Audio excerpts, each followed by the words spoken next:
summary of events for the city of Damascus and its countryside from Monday, April the 9th. Starting from the capital, where a bombed car exploded near the central bank in Al-Saba Bahrat Square, causing the death of 12 civilians and 4 soldiers, while 53 people were wounded. Followed that heavy shooting, then ambulance cars came to the area. Another bombed car exploded in the road between Shamdin Square and Bernier Street. Security then blocked all the roads to the area of the explosion as fire engines arrived.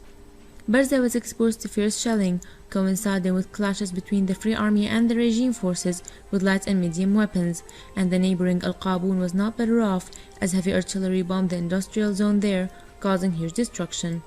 And to Al-Abbasiyin in the south, the Free Army targeted the aerial information building with mortars, and regime forces bombed most neighborhoods of the Damascus south with rocket launchers, such as Al-Hajar Al-Aswad, Al-Tadamun, and Sidi Muqdad.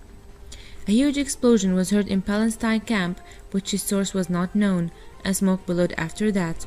Fierce clashes were also heard in Yarmouk, while clashes between the two armies took place in Al-Mashtal area in Sayyida Zainab.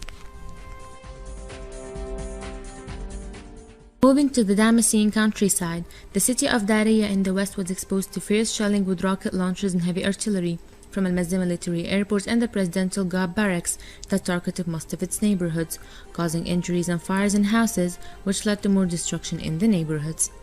While the attempt of the regime forces to control the city continued for the 5th month in a row, as a military convoy headed to the northwest frontier in the morning, supported with tanks and armored vehicles, the Free Army confronted the attack under the suffocating siege in the city, with acute shortage of medical supplies and food.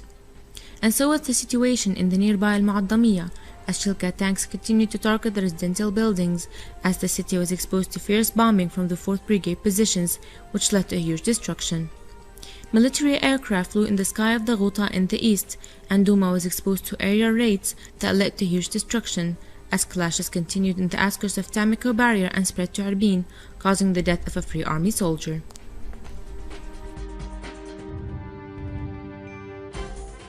As for Al-Mleha, a regime sniper sniped 2 citizens named Najla Al-Hariri and Ibrahim Al-Hunsi, who lost their lives as a result, and snipers spread on top of many buildings in the town. The town of Al-Abbada is being exposed to a suffocating siege with rocket and cannon shelling that caused the death of a number of people and the injury of others, while security tried to break into it, but the Free Army blocked their attempts and replied with locally made rockets that targeted regime forces' positions and caused them big losses.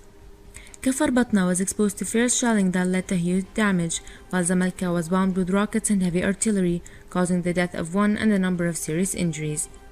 The Free Army targeted one of the tanks centralized on Harasta Highway that bombed the industrial zone in Al-Qابون, and security blocked the road for a while after that. And lastly for today, Beijing was bombed with heavy artillery from the 68th Troop, causing destruction to residential buildings.